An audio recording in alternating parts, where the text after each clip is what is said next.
my heart sinks into my stomach, absolutely in the toilet immediately. Like And that I was know terrible. players that would just forfeit right there. Yeah, I was there. Honestly, I was thinking about it. And then With Pokemon Champions right around the corner, there has never been a better time to look at what high level competitive Pokemon looks like so that you can learn the ins and outs of team building and battling as only the best players in the world do. Today, I'm joined by Joe Cartin, fresh off of his top 16 finish at the Pokemon Video Game Regional Championships in Houston. We're going to discuss the thought process behind the team that got Joe to top 16, the many people that made it possible, and the strategy for how to use it yourself. We'll also talk about first steps for anyone interested in starting their competitive journey, no matter what your Pokemon experience level is. So, without further ado, Joe, thanks for being here. yeah, of course. Happy to be here. Thank you for having me. I think this is a really cool, unique way to document the run. No, of, So of course. Yeah. Tell me a little bit yeah. about yourself. How long have you been competing in Pokemon and how does this finish stack up against your others? Sure. So, I guess I have been playing Pokemon since kind of around the Sword and Shield era. I was not competing. I was kind of getting into it through um, like Wolfie's content and Aaron Zhang's content right around the time before COVID hit. So it was one of my big COVID activities. I then qualified for the first two Players' Cups there, which was my first taste of competition. And then I really got into VGC when I moved out here to Colorado, um, and kind of got entrenched in our local scene with Scarlet and Violet. No, very nice. So, did you ever play a Pokemon game before Sword and Shield, or was that your first Pokemon game? Yeah, so I actually have been playing since Generation 3, give or take. It was kind of available to me around that time the most. One of my buddies had GBA and Emerald, and my uh, personal first exposure was Gale of Darkness on the Nice. GameCube, which yeah, right, I think is a really fun first game, especially looking back as a VG player now, because that was like I think one of the highest level exposures to what we look back now as the official format in doubles, Absolutely. because in the whole game is that way.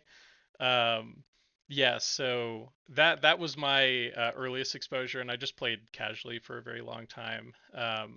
And this top 16 finish now, I think, is really cool to look back as kind of a connection to my childhood.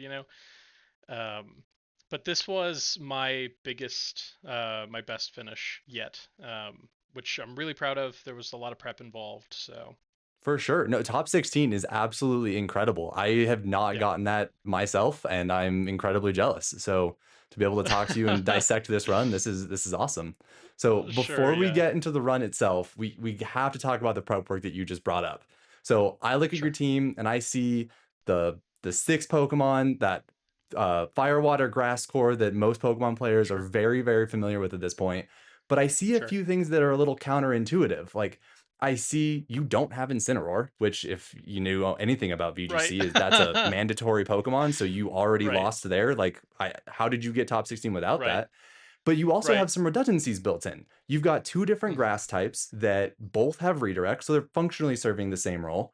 And you have Sure. two offensive dragons and two offensive dark types. So at the Right. surface level, this is very perplexing. Stack on the top, you don't have a single special attacker because Amoongus isn't a Right. special attacker. Let's Right. not kid Right. ourselves. So walk me through it. How did you come up with this six, and what was kind of the team building concept behind it? Yeah. So I think you bring up a great point. Actually, the lack of Incineroar on this team in this format specifically, I think is really funny considering how good it is and how used it is. It's used across almost every format, but it's very well used in this format with a balance core, a very traditional balance core running around. Um, I think to go back to the roots of this team, I have to go back to the first time Regulation F was used, which was quite a while ago. I actually have memories of facing you at locals at that time, uh, So This was I one of my favorite formats. I loved oh, this this format. is my favorite format. And I exchanged some heated words, like friendly at regionals, but with people who are like, "So why are you here?" F.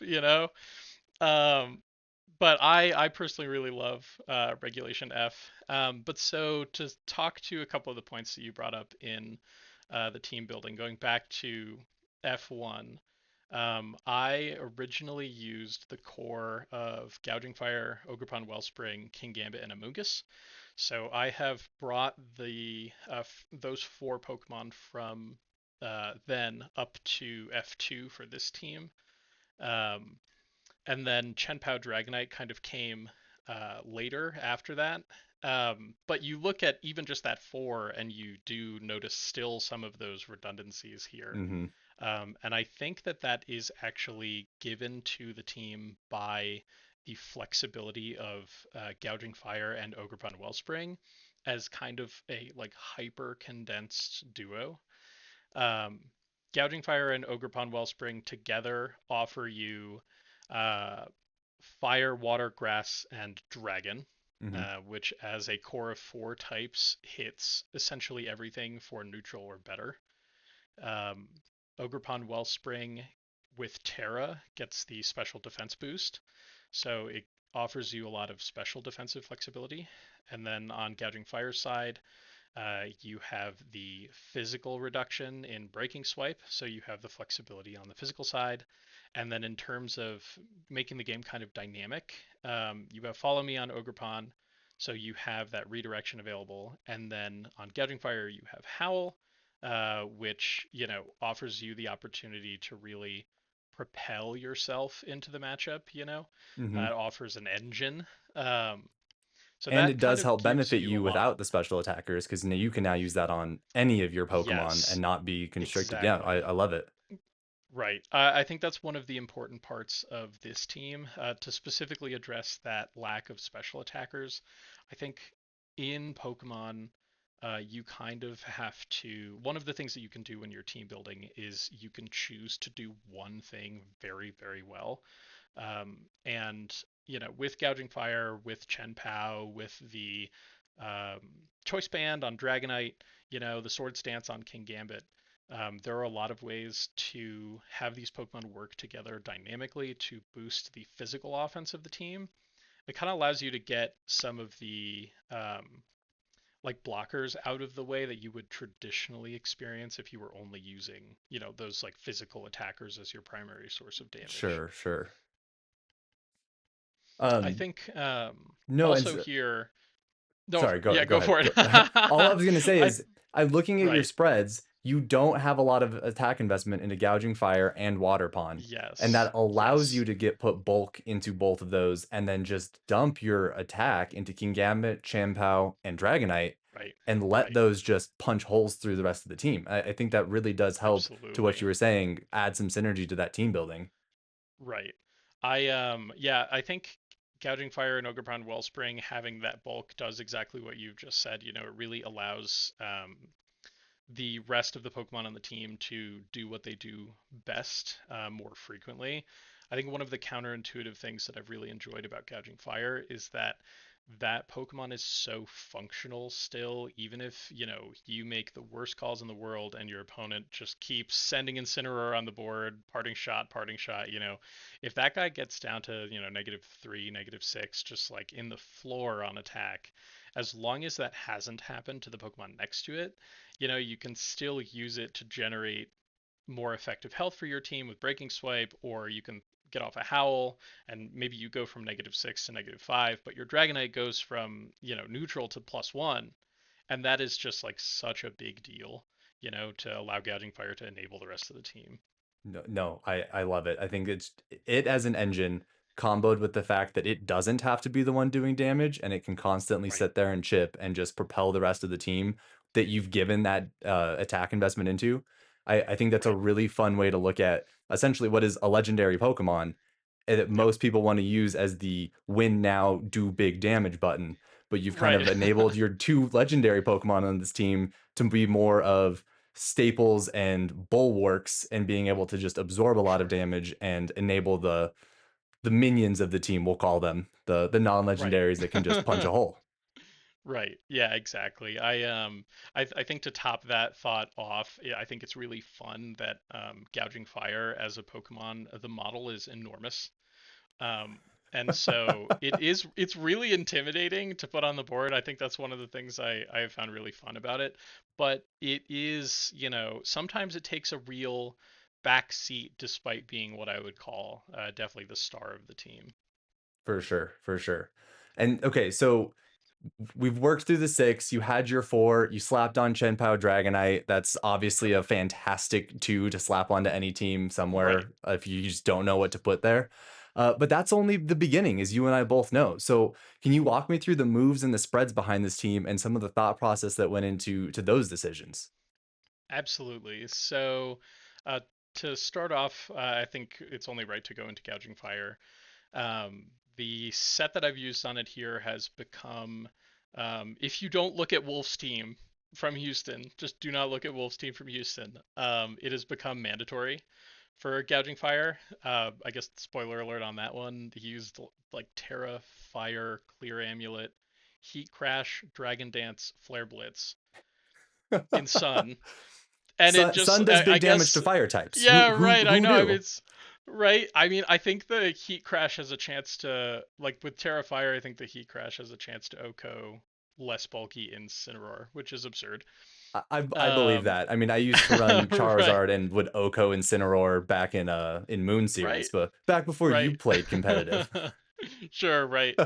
But like this set that I've chosen to run has become kind of all but mandatory for Gouging Fire. The Heat Crash is your primary source of damage. It's chosen over Flare Blitz to avoid the recoil damage, and Gouging Fire is so heavy that it almost always is 100 base power or 120 base power anyway.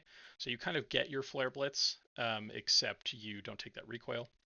No, that's Um, fantastic. right, right. I mean, which is it feels so good into some Pokemon with the additional benefit that it is a crushing move, um, which if your opponent has used a minimize, um, it will do double damage and is guaranteed to hit, which is like kind of a nice thing to have in the face of a format that technically does contain Alolan Muck. No, for sure. I didn't realize that Heat Yeah. Crash bypassed the Mm-hmm. accuracy like Body Slam did. Okay. Yep. Yeah, it is one of those moves. Actually, so is Heavy Slam, which is great. So it's like a little peace of mind in that way. Um, and then moving on to the rest of the set, you have Howl and Burning Bulwark. Howl is the engine. Gouging Fire being as fast as it is, kind of allows you to set a Howl before anything else on your team moves. I think that on most Pokemon, Howl would be really underwhelming because you don't get the same effect as, Swords Dance, for example. It's the same amount of stages, but it's split across two Pokemon. Sure. The benefit of that is that you can action half of that immediately, if you howl and then Ogerpon goes for a move. Um, the detriment usually is that um, when you're spreading it thin like that, if you lose one of those Pokemon, um, or if you don't hit the right damage thresholds, instead of picking up, one shots, two shots, you just kind of left at this awkward damage threshold. Gouging Fire, I think, is particularly good in that way because after even just one howl, the Heat Crash and the Breaking Swipes are doing really meaningful damage. So instead of just giving +2 to yourself, you kind of get to shift off what would effectively become extra damage onto the other Pokemon, which, like I said, can then immediately action those, um, which feels really good in practice. It's very oppressive, you know. It means your opponent can't ignore Gouging Fire in the same way that they might be able to ignore um, other support Pokemon. No, for sure. And to your point, you don't want to land on some of those awkward stages where you've left a Pokemon with like 5% of its HP left and that now takes Right. another attack. You might as well have just done 50%. But I think that's Exactly. where Gouging Fire really helps because it has that breaking swipe. So unless you're facing down a fairy, you're hitting both Pokemon. and you can get Yep. yourself over some of those awkward breakpoints and just your opponent doesn't know what's coming, whether or not it's that oppression from the breaking swipe or you're just enabling yourself. And if you catch Right. them on a passive turn, it's incredibly punishing. Absolutely. Yeah, I think that that is that I mean that's exactly the draw I think for gouging. The spread that I chose, max speed Jolly has become mandatory on gouging fire because the popularity kind of picked up a bit in F2. And it's really bad to be the slower gouging fire because you would way rather be the person clicking breaking swipe, you know. And First. if you're, yes, exactly, Yeah, if you're faster, then you get the privilege of clicking breaking swipe. So at the worst case scenario, you want to be speed tying your opponent so that it's 50-50, because if you are not max speed and I am, I click breaking swipe and I'm going to win that damage war because I'm always dropping you before you're dropping me. So if sure. you want to catch up on that board, you have to click howl and then get you know damage out of the opponent. But I'm accumulating chip while the board stays at neutral stages, and you're not. Yeah. So max speed became kind of mandatory. Um, the bulk is enough to live sludge bomb from Landorus if you Terra Fairy and they don't Terra Poison. With Um, Life Orb? yes, the Life Orb Wow. one. You take Wow. 99%. Yeah, and the reason why that's so important is because let me tell you what will destroy Gouging Fire: an Earth Power. Uh, there is no living that one.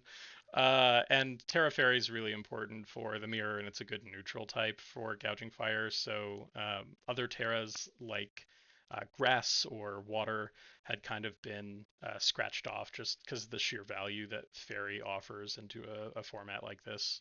You know? Especially into the mirror, like you were just mentioning. If you Yeah, exactly. are nervous about a speed tie or something, that Terra Fairy just makes you completely immune to the other Right. breaking swipe. So no, it's a Right. really, really solid tech. And then after that, we've got Ogerpon. Um, Ogerpon, I think, hits the team because of how well it accents Gouging Fire. Those were the two that I was always building off of.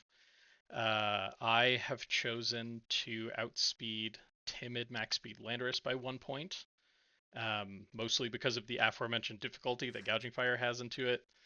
And you know what Um, Landorus doesn't like to take is a water Ivy Cudgel. yes, right, absolutely. And speaking of Water Ivy Cudgel, at 36 attack, you hit a breakpoint for if they neutrally Terra and you go for Water Terra Cudgel, there's a couple of spots where you get that one shot, Ooh, even though they have neutral Terra. Yeah. Which was really important because, there is, I think, no Pokemon that I want gone more when I'm playing an opponent than a well supported Landorus Incarnate. Um, because it just causes, so it does neutral damage into most things. And when we get to Chien-Pao and Dragonite, those are actually also really important for Lando. Um, the special defense and HP also are lined up so that if you Terra Water, you will take 2 Earth Powers. And if you don't Terra and they don't Terra Poison, you should take a Sludge Bomb. Um, so I've kind of min-maxed this Ogerpon against Landorus, which especially looking at the rest of your because team, it's not something that right, you want to face down frequently. I'm sure it clears out exactly. Kingambit and like you said, gouging fire. So Mm-hmm. having that answer is incredibly important. Exactly. And that's, I mean, that explains, I think, the entire set. I think there's a couple of other things that it does do, but those mostly came as peripheral benefits to the way that it is able to shut down Landorus, And I've you noticed that know? in a lot of my own team building too. If you can fixate on the one Right, Pokemon that this thing has to counter, you tend to get a lot of good residual benefits into the rest of the meta because you have done right, such a good job at the one threat that it has to live that yeah, you get additional bulk in places that you may not have realized because you did such a right. good job up front. Right. Yeah, absolutely. I mean, like there are definitely other I think and we'll talk about the run a little bit, but I think at some point in the day I took a Specs Moonblast on Ogerpon, and then my opponent went for Terra Fairy, and I went for Terra Water, and I also took that second Moonblast with 5 HP remaining. And I was just thinking Big. to myself, I was like, "Oh my God," like, because if I go down there, if I have any less special defensive bulk, that is just not an option for me. So there's a lot of subtle ways that I think that this specific Ogerpon-Wellspring spread influenced my run. And I think it also speaks to comfort, because this same six Pokemon was also run by a number of people that I was in contact with between my prep group and just other people in the community. But notably, it was also run by Joseph Ugarte. Um, and I know that his Ogerpon was actually same speed stat, but it was all physically defensive bulk. And I think the calc was so that it could take, uh, with Chien-Pao on the board, it takes close combat so that you have safer lines into Scarf, Urshifu Rapid Strikes. Okay. And, this spread was really comfortable to me.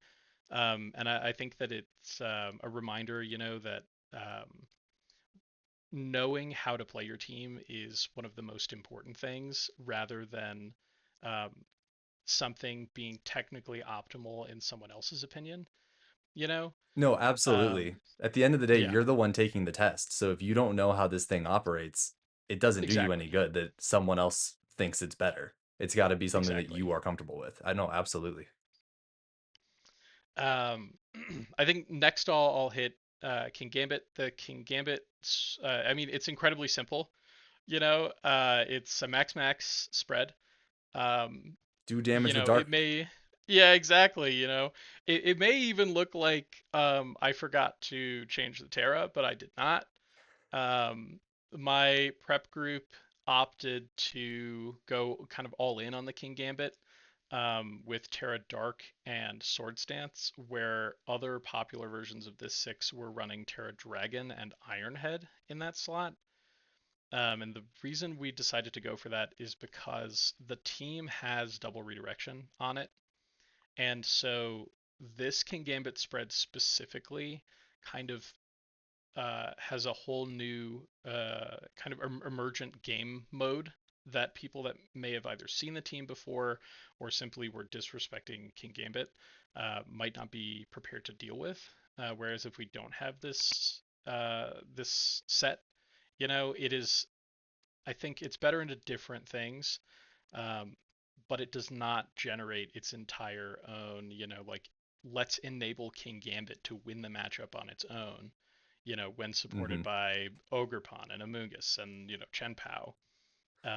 I think that the Terra Dark Kingambit with Sword Stance was definitely one of my favorite parts of the team, one of the most fun parts of the team. In F1, I was trying my best to engineer Kingambit off the team because I found it too passive and I didn't think that it was doing enough for my game plan. And really, the answer was just to dial it up. Um, because you know plus after getting intimidated, Terra Dark Sucker Punch with the +1 will pick up into Hisuian Arcanine. Oh, It will wow. pick up, yeah, I know, it'll pick up into Landorus, the what is it, the Therian form, um, which picked up with Band. At +2 with Terra Dark, the Kowtow Cleave will pick up into Archaludon. That's a one shot. Whoa. I know, it feels so good. And it's Um, it's key knockouts like that I feel like right. win you matches that your opponent thinks this Absolutely. is my Duraludon. It's not going anywhere. And Yeah, suddenly its exactly. HP is at 0. Right. I mean, people don't expect stuff like that. I think that King Gambit was pretty aggressively disrespected over the course of my run at Houston and my prior run at Seattle as well. Like, people just were not ready, and I think the ability for this team to focus on King Gambit, steal a game one, and then people will go into game two and they'll say, like, I can't let that happen again. You Fool know? me once. Yeah, exactly. Um, and then they will, it'll caused them to adjust in a way where I still have like the core game plan of this team, which is to like lean on gouging fire instead, so I can fall back on what becomes the main game mode, by taking a game with the secondary mode in Kingambit. And there's a whole laundry list of other one shots that the Kingambit gets. I think one of the most fun calcs that people did not disrespect at all during testing um, is that +2 Terra Dark Sucker Punch with Chien-Pao on the board, plus also the Sucker Punch from Chien-Pao, so this is a double up, Okay. will kill Urshifu Rapid Strikes. And people, yeah, I know, I mean, it's wild because people will put Rapid Strike Ursh on the board, especially with Scarf, and they're looking at Oh yeah. Chien-Pao and Kingambit, and they're like, wow, delicious. I have my pick. Thanks for giving me I the can. game. Yeah. Yeah, exactly. And like even they're also thinking that because Pow is on the board, even with Terra Dark, the Kingambit will die to a close combat. They can Surging Strikes and the Chien-Pao might go down, you know, Hmm. and then Sucker Punch, and that thing is gone. And I think it's disrespect in this Kingambit set was I think a really fun thing for me to experience. Um, in day one, and I'll touch again on this later, but the Kingambit mode was able to take down Okidogi plus screens, Whoa. and I think people really look at that and they're like, well, I've got my Dark Fairy type and my Fighting Poison type, and I've got Reflect up, so So I'm obviously good. that Yeah. Kingambit's I'm just not a gonna sit here and problem. drain punch your King Gambit and Yeah, I'll see right. you later. Exactly. So, yeah, that was really fun. Um, the Amoongus set is really unusual. I think that 236 bold on the defensive side is pretty common. Hmm. I think that's almost exactly what Um, I used to run. hmm Yeah, and then you just like it's like another I think 36, and you just dump that in special defense. Hmm. So again, this spread came up a couple of times over the course of my run, and we'll talk about that. But the main principle behind it was first that I wanted to get more favorable rolls against Blood Moon, because I found that it was kind of difficult to get around like Blood Moon Frigoraph in some variants of this team.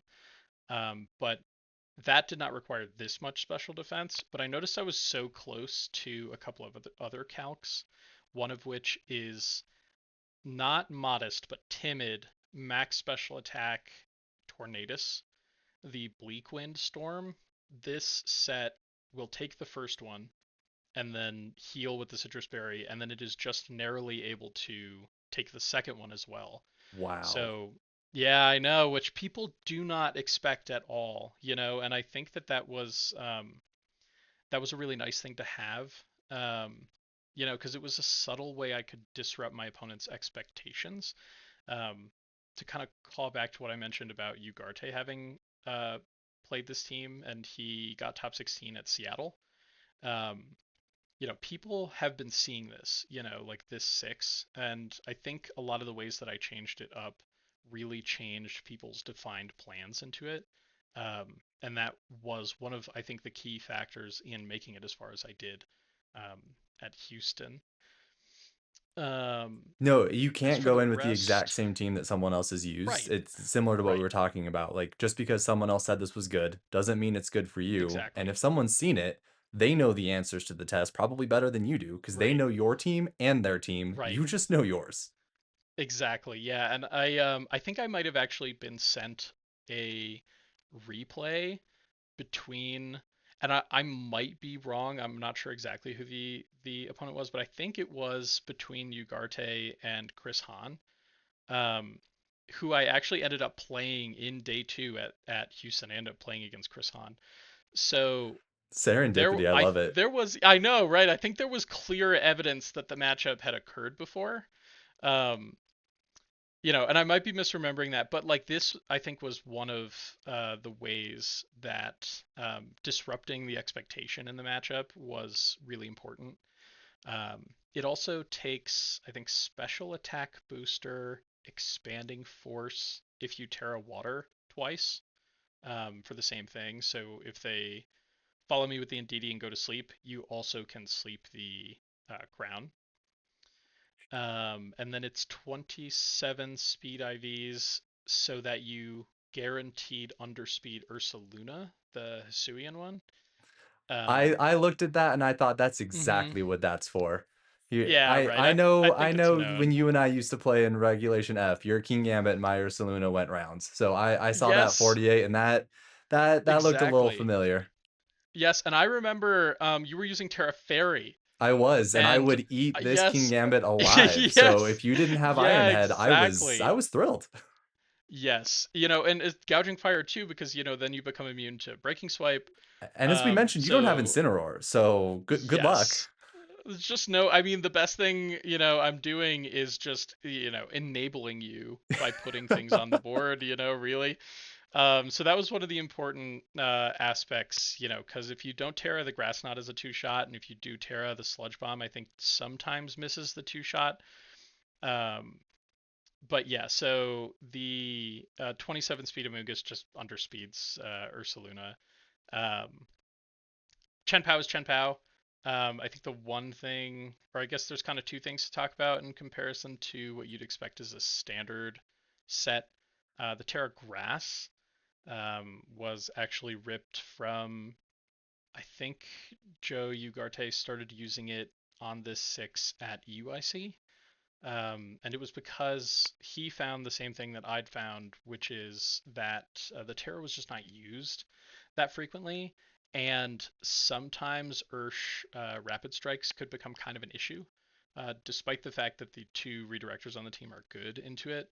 Um, it allows you to kind of safely attack in front of it if you have like Chien-Pao plus, Ogerpon, Amoongus, or Dragonite on the board, Hmm. which all feel like kind of positive board states. Yeah, Um, because Gouging Fire, Kingambit, and Dragonite all want Chien-Pao on the board. And so if right, you have to have the other two, the right, Ogerpon and the Amoongus, then it kind of defeats some of that synergy. I really like that tech. right. That's strong. Yeah, I didn't click it that frequently, but it definitely does get clicked. Um, so it felt good to start using it. The only other Terra that I felt that I'd actually used on this team on Chien-Pao was Stellar, and it was only because there were some matchups that didn't need me to use Terra anywhere else, essentially at all, and Stellar allowed for kind of a win more easily button. But Hmm. ultimately it became Grass because it offered lines that we didn't have before rather than just kind of enforcing ones that we already had, which is what Stellar was doing. Yeah, and it's a Um, great stellar candidate. You've got one of each type, right, so you get to use everything once. But right, to the point earlier, like you want to pick up some of those very key breakpoints, and if it's not doing enough or you're needing to use a second right. attack, you might as well just stay on the board longer. Exactly. Yeah, it was definitely good. I don't regret that one, even though it was like kind of a more niche use case. And then the last thing about the set that has kind of become more standard but is variable across Chien-Paos is that it's Ice Spinner instead of Icicle Crash. I definitely, I'm a huge fan of the fact that Ice Spinner can't miss. Definitely will say that. Um, but also opposing terrain can be kind of annoying, especially psychic terrain. And while Chien-Pao doesn't specifically have a good matchup into the things that benefit from psychic terrain, it goes down to a Tachyon Cutter from Crown pretty cleanly. It is really nice to enable the rest of the team by taking away terrain. Um, so that was that. I think on the overall, I did really appreciate having access to that, and then the rest of the set is pretty standard. And I'm with you. If I can opt into a perfect accuracy move and know that I'm getting the damage when I want damage, Oh, it's just worth it so much more. yeah, I really this last slot Dragonite. Before talking about actually Dragonite, I will say that Dragonite is I think the least dynamic piece of the team. It's pretty straightforward. I think I did find some kind of cute things to do with it that I'll talk about. Cute But things I that mean, weren't just Terra normal extreme speed. yeah, right, Whoa. exactly. And well, I mean, things that ultimately are Terranormal extreme speed, but I'll talk about a line that I thought was really fun. But that slot, I was trying to not be Dragonite for a second.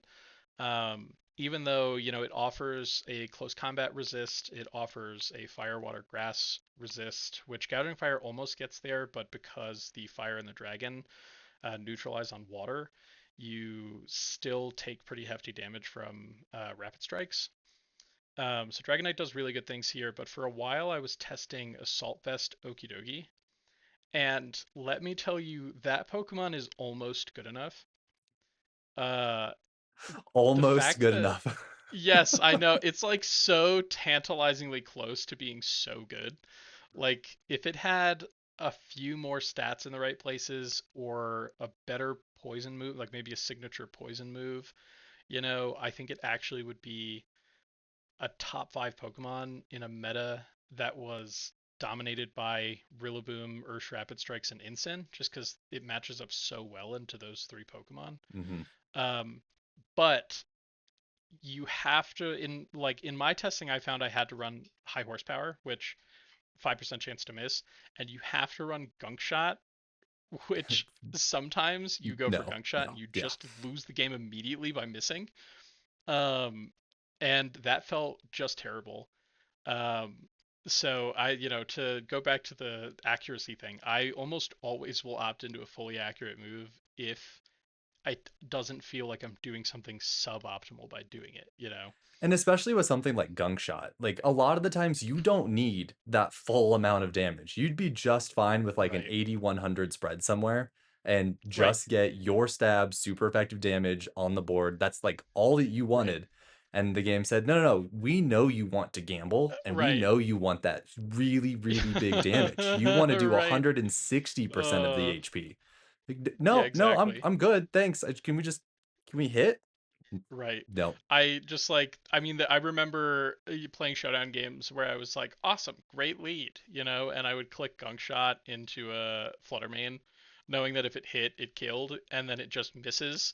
And, my opponent did something on that turn where I reevaluate the board state, and then I'm like, oh, actually, I can't win anymore, you And now know? I have a liability on the board. Great. Right, right, exactly, and it just, ultimately, Okidogi came off. Dragonite was, I think, actually, despite how straightforward it is, it was a real learning curve for me.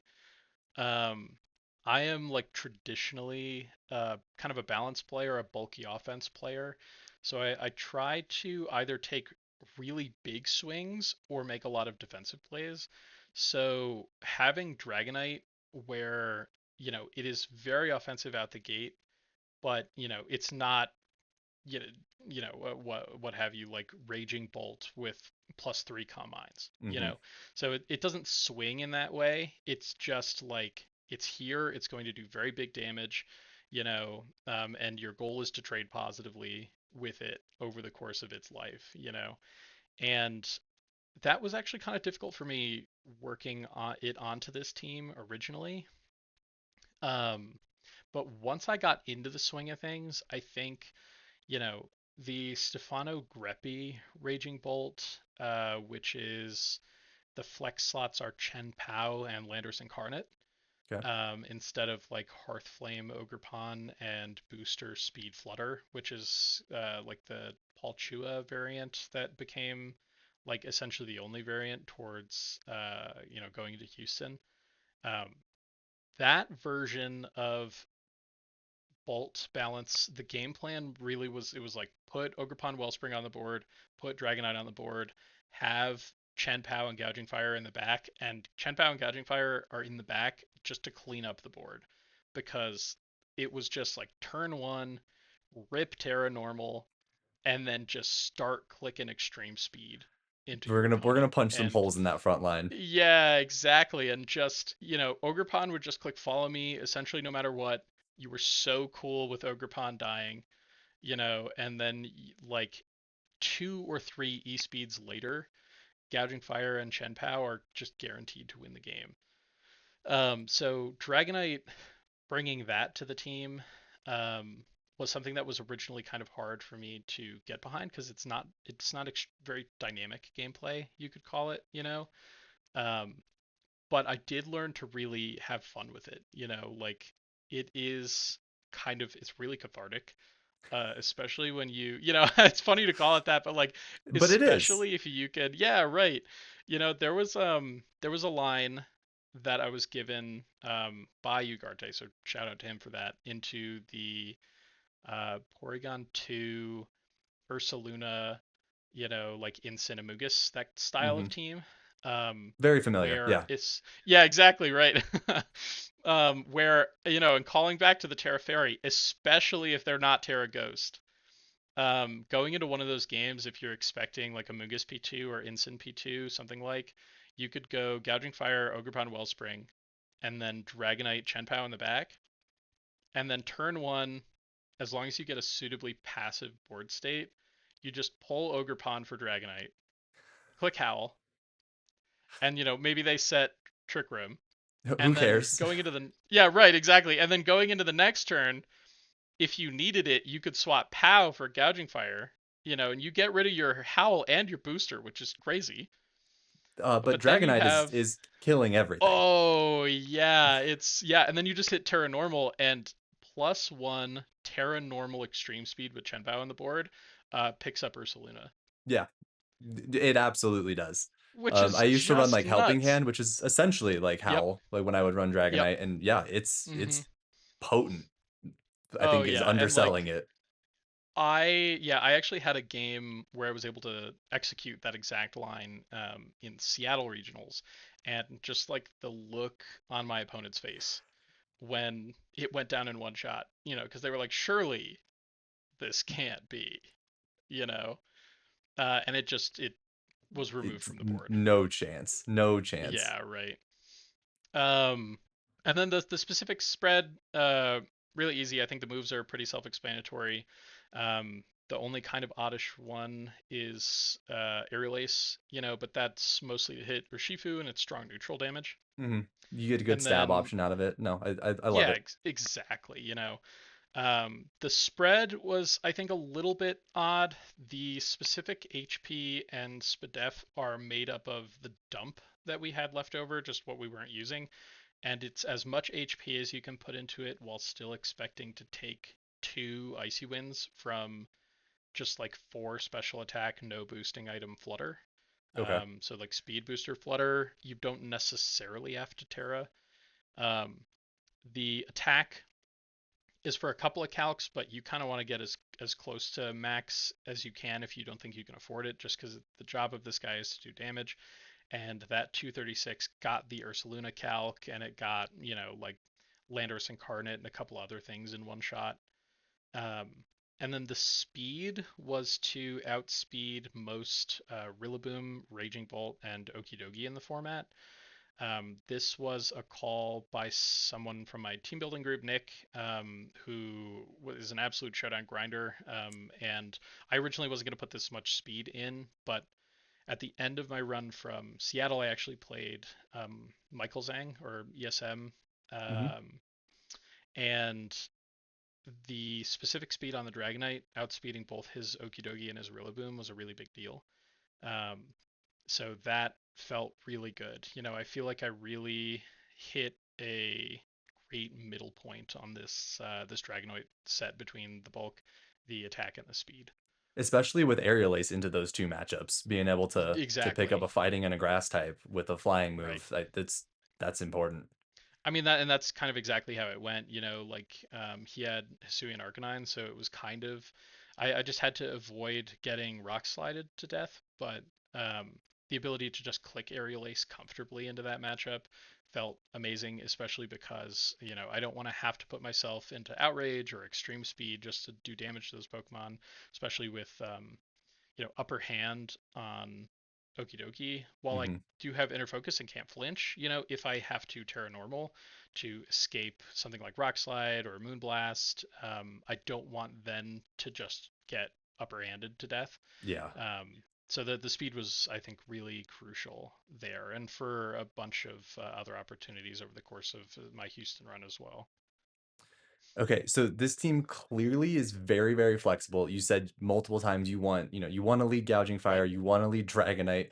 How do you go about choosing which four you're bringing, which two you're leading, and what are you looking at in these matchups to kind of make that decision? Right. So, again, going back to I mentioned the prep group that I worked with for this. We put together a spams. Shout out to Sableye VGC, Ryan, for putting that tool together. I think it's become pretty well known in the community, but it is just a matchup sheet. I think that really going over my matchups and putting everything together ahead of the tournament was a really important part of prep and understanding this team. But outside of that, I also think that there are a lot of ways that this team can approach different matchups where you have favorable lead options without compromising your game plan. I think that's one of the biggest things that is involved in the learning curve of BGC is, you know, you don't want to build around your opponent, Mhm. because ultimately, as good a counter as you can put together for anything, if your opponent is playing the game that they want to play and you are playing reactively, you are still at a disadvantage. I think something this team does really well is that even if you are um, making good calls into your opponent and trying to make really advantageous leads, you still don't have to compromise the goal of this team, which is to really ramp on that physically offensive side and trade pretty honestly but pretty positively into your opponent. Um, in that way, I think there are a couple of really intuitive leads that you can go for with this team. Gouging Fire Ogerpon-Wellspring is kind of our um, nonsense proof lead, because of the versatility of those two mons. If you really don't know what to do, you can kind of put a game plan together over the course of a match by leading that way because you kind of have options into everything. That is the lead that we use against Raging Bolt Balance and a couple of other teams just because of its sheer flexibility. You can also go Chien-Pao plus Dragonite because that is definitely your biggest, like, I start trading on turn one, like immediate pressure. Yeah, hyper Um, offense in as few words as exactly. possible. Yes, right. I mean, it's classic. There's a reason why Chien-Pao Dragonite has survived the test of time across a couple of regulations in Scarlet and Violet. Um, it is just good. It's honest, but if you get those turns wrong into it, it is going to out trade you like immediately. Um, so that can be really good into some of the slower teams that want to take a minute, to really get going. You can force them to make some kind of uncomfortable choices. Um, there's a couple of teams in the format that really want to out trade you with either high value mons or one really big guy like Ursaluna. Um, the mode that we tend to go to into those is Ogerpon-Wellspring plus Kingambit, and then Amoongus Chien-Pao in the back. Um, there's one specific team that it's like Glimora, Tornadus, um, Fluttermane, Chi-Yu, Ogerpon-Wellspring, and Urstark, or something else sometimes flexes in that slot. And I think that the Kingambit forward game plan is just lethal there. Because they almost always will go like Glimora Tornadus to get around the Gouging Fire and Dragonite. Um, and then you can just kind of sack Wellspring, get up a Swords Dance. You don't even have to Terra Dark to pick up the Glimora at +2 with Sucker Punch. Um, Well, I mean, if you're so punching a hole through dark types and fighting yeah, types, right. yeah, neutral damage is going to be no problem. Right, right, exactly. So that feels really good. I think that the one of the main principles behind deciding the leads for this team is determining, how much time you have really, and what you want your engine to be. I'd say Gouging Fire, Kingambit, and Chien-Pao are like your main um, engines, so to speak. Gouging Fire and Chien-Pao mostly at doing pretty good damage, but then enabling the other Pokemon on the team, like Dragonite, like Ogerpon, or each other, to do a lot of damage. And then Kingambit is, under certain circumstances, allowed to set itself up, and that's how it is able to be the engine of the team. Um, and then once you've determined like what is my driving force, I always ask myself, what doesn't that Pokemon or that game plan want to see? Like how can that go horribly wrong? And then trying to find a midpoint between enabling myself to forward my game plan and preventing myself from getting rolled by getting the read wrong. So Ogerpon-Wellspring is really good for that. Amoongus is really good for that. Um, Choosing a back that has resistances is really good for that as well. Um, so I'd say that's kind of where the team is at. It's very flexible, despite the fact that a lot of the Pokemon have pretty clear overlaps in either their weakness or their plan. You know. No, and I think with how your King Gambit forward game plan, it really does work really well with having those two redirection users. You're essentially having to Right. get through two walls and then deal with the thing that is one-shotting every Pokemon in front of it. That Right. not to like oversimplify it, but like it's kind of a brain dead game plan. And when you're No, playing a really absolutely. long tournament run, that's something that you need because it can be exhausting playing something like Wheezing that's Right. highly technical and you are just Right. sapping all of your energy every round for 9 hours. Right. It's brutal. Yeah. I think that, to speak to that also, you're playing 8 rounds on the first day plus, however many rounds on the second day if you make that, depending on how far you go in the tournament. But at least the 4 rounds of Swiss on that day as well. And, I did mention before that Balance is one of the teams that I really like to play. That is, I think the definition of technically demanding, because you're always making pivots and, you really have to analyze all of the like level one, so to speak, plays that exist on the board. Like what's obvious? How can I get around that? Mhm. And it really takes a toll on you over the course of a day.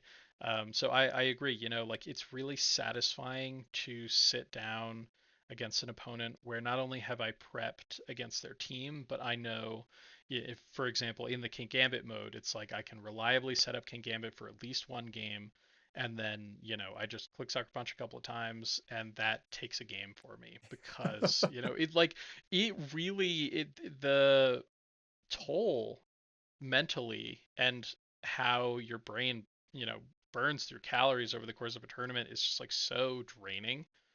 It's really important to save your energy where you can, and I think that's where prep is really important.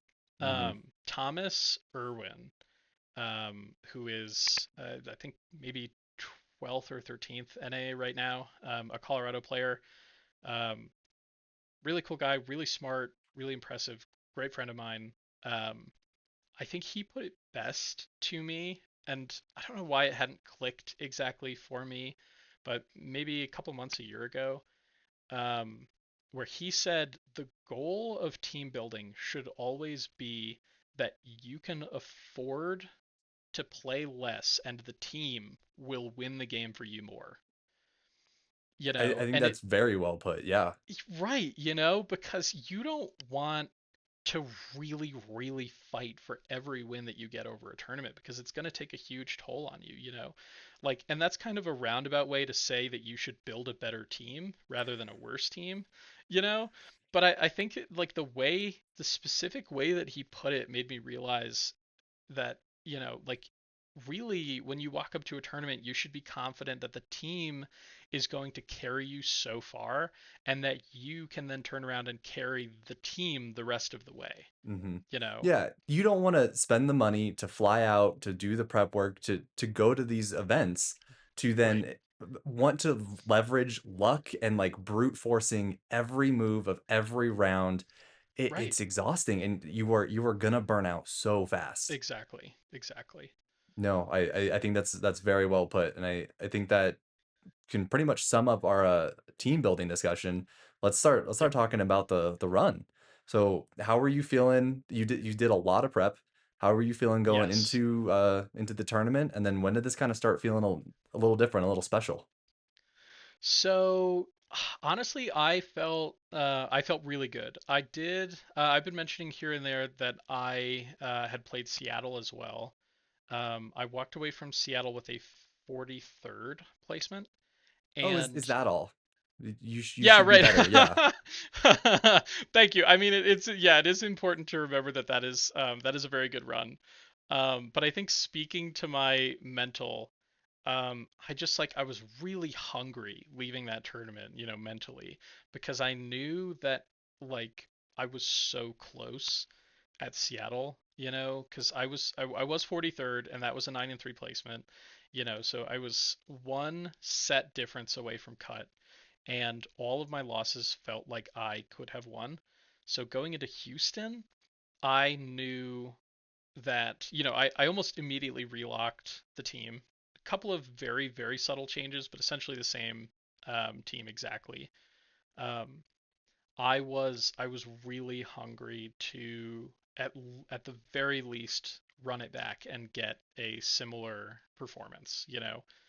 Um, I think going into the run, the prep was really good. I had played a lot of games, but the group that I worked with cumulatively had played just an absolutely disgusting number of games. And, we really worked out the game plans and filtered everything into a really easy to digest format.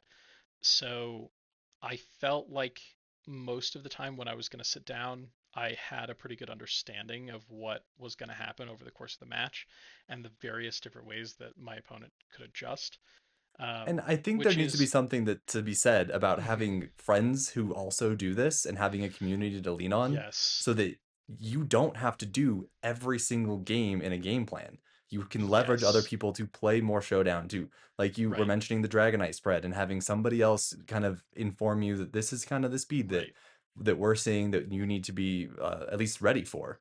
And if you're not right, going to use it, fine, but like be at least thinking about it and have a workaround for it. So I think right. that that cannot be understated, and that's behind every No, good player is a good absolutely. community. Yes, I think that is for me kind of twofold. Um, the specific group that I prepped with is just like a menagerie of people that I have met over the course of my time playing this game, both locally and at tournaments, so I cannot understate, like, it is so important to network at tournaments and like be friendly, like meet people. It's not like we have an incredibly hyper niche interest here or anything, like I'm sure you meet people who play competitive Pokemon all the time, Every day, I walking down the street, every single person. you Yeah. know, yeah, so I think that is actually and I think when you're playing the game new, that can be a little bit discouraging, but like go go to your locals, like that absolutely changed my life and really drove me to be better at the game. um, go to tournaments, like absorb content, meet people online, like join Discord channels, because the prep was an incredibly important part of my run. Um, and like we were talking about, the Ogerpon-Wellspring spread was really driven by my friend Ben Larson, who's local. Hmm. Um, the Dragonite spread was mostly driven by my friend Nick in the server. The Chien-Pao Terra um, came from Ugarte. I threw that Amoongus spread together and the Kingambit. And so like there just really is it is a patchwork of input. Um, and that is why I felt so comfortable going into this tournament. You know, um, and I think that ultimately, I guess the last part of your question, like when did it start to feel really real? I have almost always exited day one at 6-2.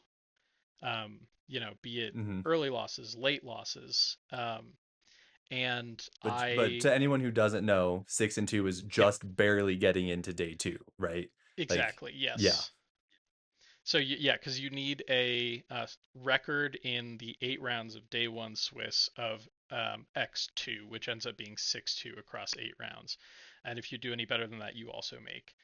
Um, and I went into day two having defeated some really good players in my last two rounds at 7-1.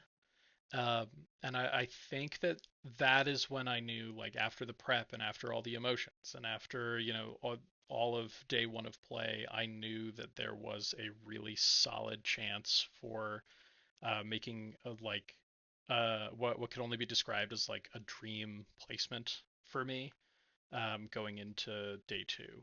Like that's I think Hmm. when it really came together because in round seven I played uh, what is it, Yotam Cohen, and then in round eight I played Alex Xavier Alvarez, whose tag I am forgetting, but two very good players. Um, and so like I think that only bolstered my confidence going into the next day. And there's a huge difference going into day two with one loss versus two. I mean that is the Yes, difference between top cutting and not. So I think absolutely. that's absolutely that's regardless of how the rest of your tournament run ends up. If you were to lose out in day two, getting through day Right, one 7-1, that is a big accomplishment. right. So all right, started feeling good. It was special. What was your toughest match? And was there a moment when you thought this was all coming to a screeching halt? So I guess, and I'll try to keep them shorter because I think there were kind of two moments for it, and they were at drastically different points in the tournament.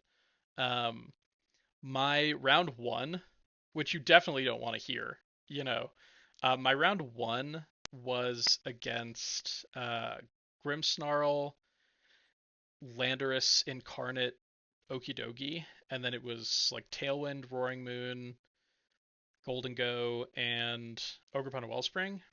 And I knew that, with screens and Thunderwave, and then, Landorus Incarnate being such a problem for me into several mons, plus Okidogi kind of denying my Chien-Pao, Kingambit, Ogerpon-Wellspring, and in some ways Dragonite its safety, that it was going to be kind of an uphill battle. And then I sat down at the table, not having a specific game plan into this, but game plans into similar teams. And this is where, let me tell you, make sure you are reading your opponent's team sheet so thoroughly. Um, Did you just because assume that you knew what was on there? Because I've never ever done that. yeah, so yeah, right. I I read through that sheet looking for so many things on so many of those Pokemon, like what the choice of moves was on the Roaring Moon, what kind of set the Golden Go was, like was the Landorus Incarnate substitute or Sandsear Storm, and the one thing that I didn't look at was the Okidogi, which is I think around 2% usage in this format. Most of the time they are running Gunk Shot, Drain Punch, Upper Hand, and then a Tech move. And in order, those tech moves are, I think, high horsepower and then knockoff. And then, here we're getting to the kicker, Ice Punch. And my opponent's Okidogi was Ice Punch. And it was like in the middle of the set, and I just did not read it during team preview because I was trying to figure out what to do into this team on the fly. And because it felt like such an uphill matchup, I knew that there were certain ways I was going to have to get around that Okidogi, regardless of what the tech move was, and I just did not read it. And I ended up locking Dragonite in the front in the first match, the first game of that set. And And everyone then that I knows read the anything about Okidogi. Dragonite knows that it loves ice moves. Oh yeah. Hmm. So I have Dragonite and Gouging Fire on the board in the first turn, and my opponent has, I think, Grimmsnarl and Okidogi, and then I read Ice Punch, and I'm like, that sucks because I really don't want to Terra Normal because then I run into a whole different set of issues. So that's okay. Let me reposition real quick. I take Dragonite off the board for Ogerpon-Wellspring because I know that even if this thing is like absolutely cranked out on the attack, that I almost certainly will take more than two ice punches, less than half. And the ice punch hits my Ogerpon and the freeze goes off. Naturally. And I know my heart sinks into my stomach because I'm like, oh my God, like first round of day one, coming in really hot off a good placement at Seattle, really confident, and then just like absolutely in the toilet immediately. Like And that I was know terrible. players that would just forfeit right there, say on to game two, I had no shot, Yeah. and we'll try it I again next think time. yeah, I was there. Honestly, I was thinking about it. And then I was like, okay, I could unthaw. So there's that. Or, even if I don't unthaw, I can spend the rest of game one thinking about how I'm going to adjust into game two. Um, and that is what I ended up doing. Ultimately, I did not unthaw. Ogerpon was on the field for, I think, 4 turns where it got to select something. And it did not unthaw for those turns. Fine. I think I was already behind, so I honestly wouldn't even call that like hacks or anything. Like getting the It's freeze in just the all first part of place, the I think game. was the big deal. Right, exactly. I think after the freeze went off in the first place, if I didn't get an immediate unthaw, then that was the problem, not getting the immediate unthaw. I think anything after not getting the immediate unthaw was more or less the same. So I But I spent think my there's a time. lot to be said for like a successful tournament run and not Yes, reacting negatively to those types of situations. You're always limited on the so time that you have important. to think. So if you Yep, can take some of those losing situations and just breathe, think about a right, game plan. Obviously, this one didn't work out for game one, but it doesn't mean that there's right. not another option later for game two and three. Exactly. So yeah, and that's what I was thinking about during that time, So I reinvested my time. Game two, I went for a more Amoongus centric game plan, um, and I end up taking game two, and then game three. Um, I'm thinking to myself, okay, game two was the Amoongus show.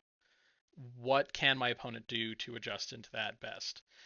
Obviously they have Ogerpon-Wellspring, but Golden Go looks really good because I haven't brought Kingambit yet, and that's the scariest mana to it. It does pretty well into the rest of my board. So I'm thinking that my opponent is going to go Golden Go. So what I do is game three, I go Amoongus Kingambit. And my opponent goes Grimmsnarl Golden Go. They protect the Golden Go on turn one.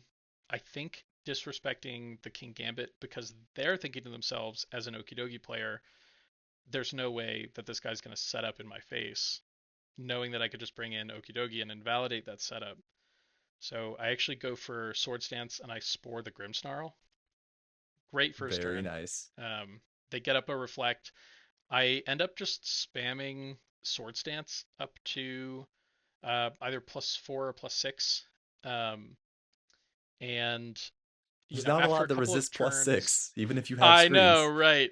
Yeah, and I think I'm not exactly sure what it did end up being, but we trade a couple of defensive plays for a little while, and then my Kowtow Cleave into Sucker Punch ends up two-hit KOing his Okidogi through Reflect, um, and I end up taking that set, which I think felt really good because it was kind of difficult going into the first day, but I think it's an important reminder to like not tilt and like really explore, like take the time you have to explore what your outs are and what your best game plans are, because even matchups that feel disadvantageous, unless it is a very very incompatible matchup, there is a way that you can win.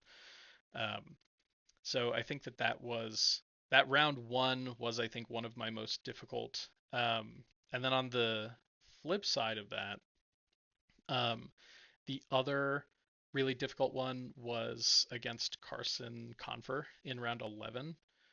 We pair into each other at X1, so I think it was 9-1 at the time. And um, Carson, who ended up getting second, he is Sash, Dark Ursh, Cornerstone Pawn, Tornadus, Farigiraf, Fluttermane, Specs Fluttermane, and that Specs Fluttermane was actually unusually fast. And then Ninetales, Cantonian Ninetales, which didn't end up coming to our matchup, but that one was tough because and this is another thing that I think is important to remember when you're choosing a team and approaching a tournament. Sometimes you are going to lose. It is just like not reasonable to expect to build and bring a team that is going to have a matchup every time. Um, and this team specifically doesn't necessarily like Dark Ursh, but you can deal with it. It doesn't love Cornerstone because like you take super or neutral from Rock for like almost everything, um, and you can't just like ramp up and one shot it, because both of those things, one has Sash and the other is Sturdy. And then Yeah, the it other sounds thing you like don't it's like to worst of see, both worlds, where they're not only bad matchups, yes, but now they have that additional like fake bulk where they both are right, going to require at least 2 hits. Yeah. exactly. And then the cherry on top for that matchup is that it is possible to get around those things independently, and it's also possible to get around Tornadus and um, Farigiraf on the same team because Farigiraf denies the many different priority options on this team, and then Torn setting Tailwind means that your opponent, a lot of their Pokemon are faster, and you really want to be faster with this team. So Farigiraf and Tornadus on the same team is kind of difficult on its own. Um, and Carson flattened me. Uh, to put it bluntly, it was like a really clean 2 games. I feel I played well despite the massive matchup disadvantage. And I feel he also played well. He wasn't just clicking buttons. He absolutely deserved that win. Um, but it was, I think, my cleanest loss of the regulation. I just like I sat down, he sat down, idle chat, shake hands, clean 2-0. I was like the first person to stand up. That's Um, always a wonderful feeling. I know. I got to go to the bathroom when there was nobody at the bathroom anymore. Hey, So that look, was silver awesome, lining. right? Um and we actually stuck around and chatted because he actually built this with a Colorado local. So it was one of those like small world moments where we chatted about that and the matchup. And Carson is actually like super friendly, really nice guy. And I can really appreciate when people stick around to have a chat. Um, but yeah, that I think I had to kind of, it was in its own way a mental reset, because my 2 matches before that were Chris Hahn and Nicholas Morales, who are both really good players. And I was really kind of like drained going into that match, and also feeling like really hot, like going in at 9-1, um, knowing that I had progressed so far into the top tables this late in the tournament. Um, and then just to like sit down, get crushed, and then just like have a nice conversation, was it just like really took me out of it for a second. Um, and it's honestly really weird to say because sure I would have preferred to get a more favorable matchup and actually have like really really played complex Pokemon that round. Um, but it was nice in its own way, um, to kind of just get dismantled like that. Um, because like it kind of provided a mental break. It was Hmm. definitely like checking my ego at that point in the tournament so that I wasn't getting too ahead of myself and then fumbling over my own plays. But that was another really difficult one, I would say. Definitely possible, but given that Carson is an extremely talented player, he was not going to let me win that matchup. So, No, for sure. There is nothing more cooling to a hot run than a quick 4-0 or a very, very right, quick just 2 games to no set.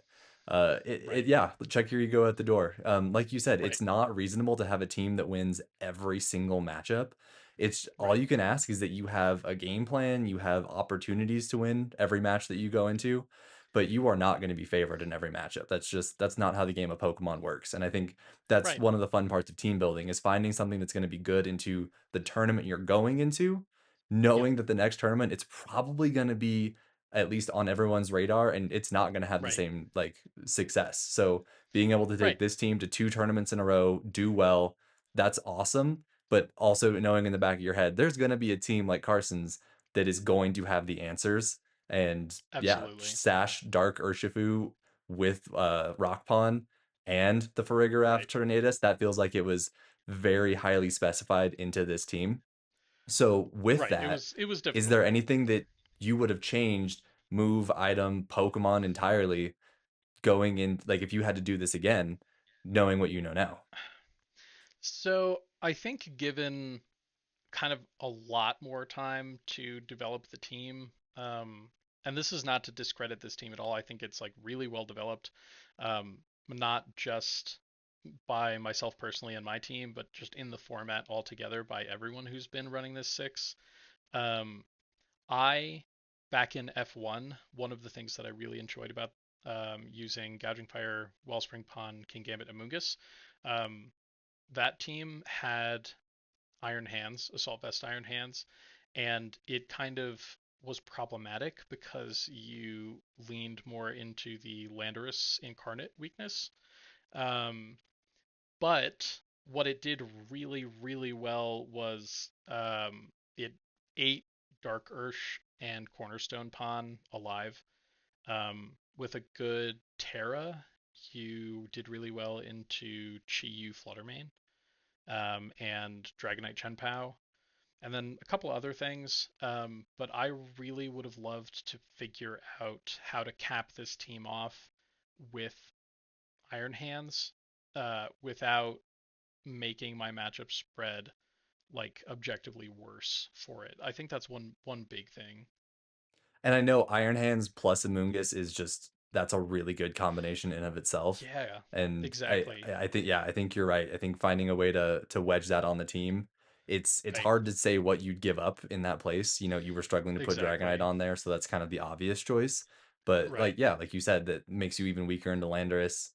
So food for Yeah. thought to anyone who's still, playing some Reg F. I know there's only Yep. about a week left, but it might come back in Champions. Who knows? So Right. Yeah. I mean, I also really enjoyed. There was something really nice about howling next to Iron Hands and then getting +1 Drain Punch, and staying alive forever. So, that thing already I doesn't die. would You have don't loved need that. more damage and more I health. Come on. I know it was greedy. Let me tell you, it was greedy, but it was it was really good. So I would have really liked that, and I think it would have solved some of the worst matchups.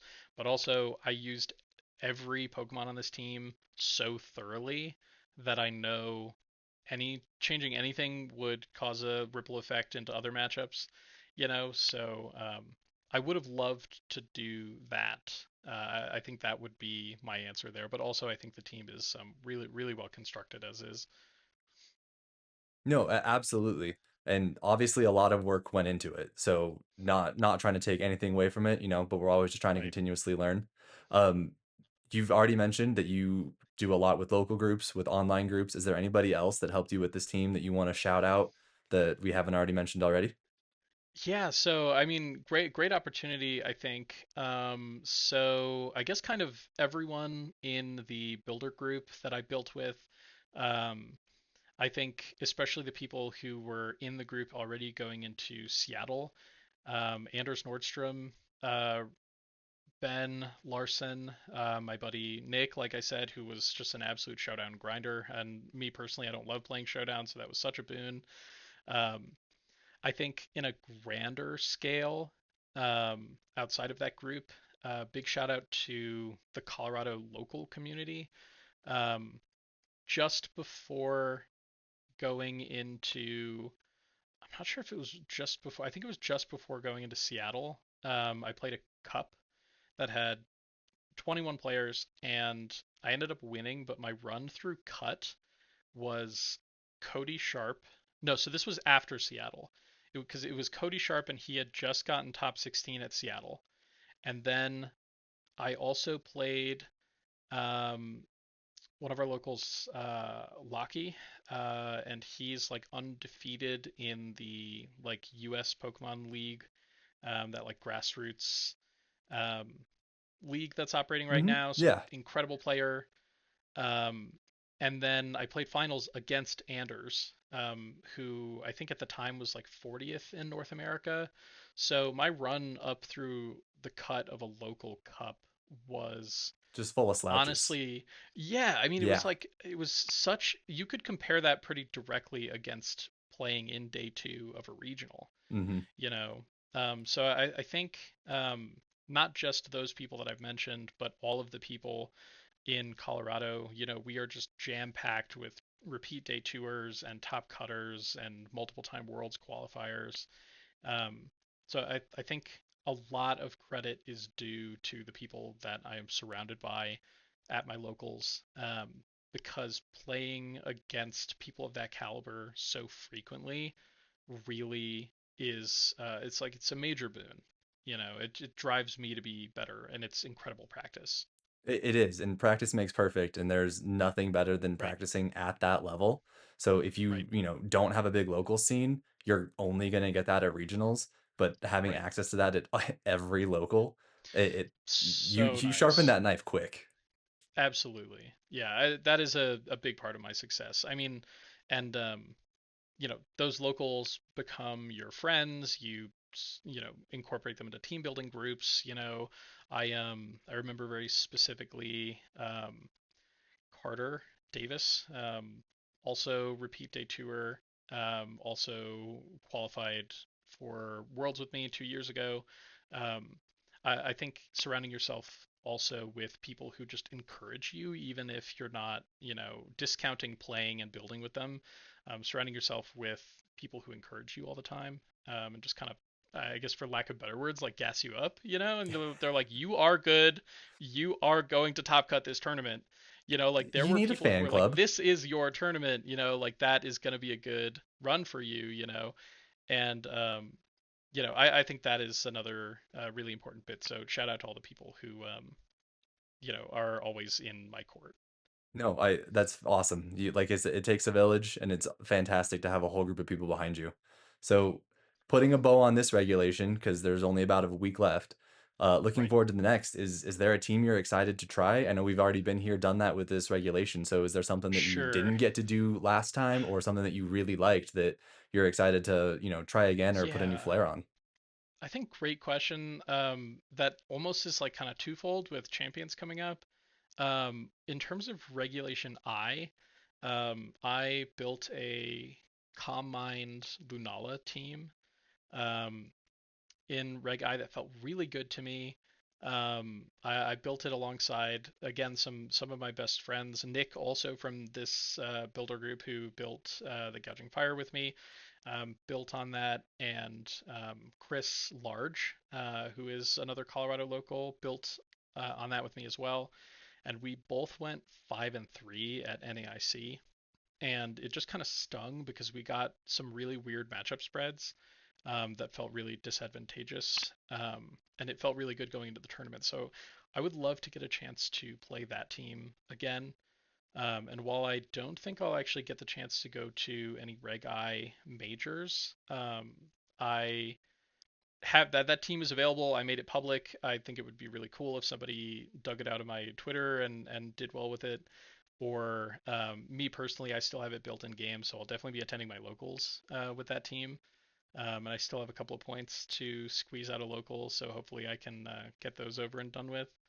Well, we can Um, also link it in the description below and let anyone yeah, that's watching this play around with it. Give them, if you've got a built-in yes, game, we can even do a rental code and get some yes, people the yeah. opportunity to play. I do. Yeah, I have a rental code for that guy. So I will, yeah, I will send that your way and we can get that in there as well. Because I mean that was just a really fun team. It's got Ability Shield Pelipper on it, um, which was just awesome because there was a Galarian Weezing team with Miraidon and Calyrex Shadow as the two restricteds.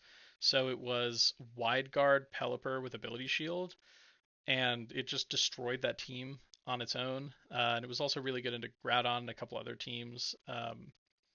But there's some really cool pieces on that team that I really enjoyed using. So even if it's just at locals for me for the next couple of months, I'll enjoy using that team again. I love a good Um, double restricted format. It's one of my yeah, favorites. And when you get niche Pokemon that learn wide guard like Pelipper that just become yes, like S tier staples of, yeah, hey, right. this legendary Pokemon that we were all incredibly hyped for goes down to a Pelican. You ever seen, yeah, right? You ever seen a pelican do this? Yeah. And then it's It's Hurricane into Koraidon and it dies, or the non-assault vest. I was modest 156, I think, so the weather ball could one-shot Groudon in the rain. Oh, is that all? And it just, yeah, right. I know it's so much fun. So I did really like it for that. All right. So, Yeah, speaking of things that people need to be, keeping on their radar for future formats, sure. what would you recommend to any new players that might just be getting into competitive Pokemon for the first time, whether it's Scarlet and Violet or Champions? Sure. Yeah, I think this is a really difficult game. I think you need to give yourself a lot of room for growth. It's like super intimidating, and there's way too much knowledge required that needs to go into the game before you even start to get good at it. So I think really forgive yourself. Um, I think even when you're winning, be very critical of your wins, um, because a lot goes into a win, and it's easy to miss playing suboptimally if you're winning. So I think be critical of all the games that you play. And I think my biggest recommendation, I know we've already kind of talked about this, but my biggest recommendation to any new player is the best thing you could do for yourself is attend your locals if you have them, or like do your best to substitute for your locals if you don't. Um, because going to locals has been so tremendously impactful to my career playing Pokemon. Between making friends, team building with those people, getting solid practice, like adding people to your Rolodex of like assets in this game is like such a big deal. And I think ultimately, when you're playing a game that is so technically challenging and unforgiving like Pokemon, it can be really easy to forget that you are playing a game, and while it's not fun to lose, it should be fun for you to play. So like making friends and like attending tournaments that are lower pressure, I think is like so, so, so important. Get connected with your local judges, just really entrench yourself in this community. Because I have met now people who will be lifelong friends doing this, and it has also been such a boon while playing the game. So yeah, I'd say more than anything, go to your locals. And we're all a little weird, so don't Sure. no shame, no shade. Just Uh, go try and meet some right. new people that are interested Yes. in the same thing that you are. No, I Yes. there's not enough that can I be said think about that. everyone is going to take, like, everyone is showing up to a local playing competitive Pokemon. And like I don't want to dismiss the technical nature of this because like it is a very challenging game, and I've played strategy games all my life, and this is the one that scratches the itch for me more than anything else, because of how Hmm. technically demanding it is. But at its, you know, at face value, we're playing competitive like Pokemans, like when you Yeah. tell people about this, they're like, haha, like so silly and fun, I bet, and I think that like yes, when you show up, it might be kind of hard to get yourself out to that space, but like people are so supportive, and honestly, more than any other gaming community I've ever been in, so like it's a group of nerds, sure, but like so normal. Like Hmm. really don't be intimidated by attending locals. I'm so um, supportive of what the Pokemon BGC community is. Just like I'm surrounded by great people all the time. No, I encourage anyone to go to a regional if you don't have a local around you. But if you are lucky enough to have Yeah. a local around you, you need to take advantage of that. If you have any interest in trying this at all, that is absolutely the first place to start. Get a group of people behind you to help support you. I know there's people of all, like we keep talking about how Colorado is stacked. There's people of all skill levels, all experience levels that Yes. are at every local, and Yes. everyone is just trying to help one another get better and just start making those connections. Yeah, like you said, build up that Rolodex. Yes. So, all right, you have been incredibly generous with your time, and I want to be respectful of that. Sure. But before you go, where can people find you? Yeah, I mean, also thank you for inviting me to do this. I Oh, think of this is course. super cool. people, I guess the best two places to find me, and I'll make sure you have these for links as well. I am super active on X. Still, like the tried and true place to find people in Pokemon has always been Twitter. So I am on Twitter at Carton of Joe, which is just first name, last name in a fun little way. It's CartinOfJoe, Carton of Joe. And then on Discord at Trying to Be Titan. I am super responsive on both of those. Also, if anybody has questions on this team or is looking to, get more into this community in a meaningful way, I have always tried to be a bastion of the Colorado community and really like get as many people as we can into our Discord server who are local to Colorado. But if Pokemon is something that you want to pursue really seriously, absolutely send me a message. I am available, and I would even be so happy to, if you are out in the middle of nowhere, you know, connect you with your local scene, because at this point, have friends in just like every different state. And I think that's something really special about this game. So, yeah, you can find me at those two socials, and I am super available. Awesome. Thank you so much. This has been incredible, and we wish you the best on your trek up to the world's stage. Thank you so much. I'm really skirting it right now, but I am hopeful for upcoming events that I will be able to make my Worlds invite this year. So yeah, thank you, and thank you again for just inviting me to do this. Of course. Good luck.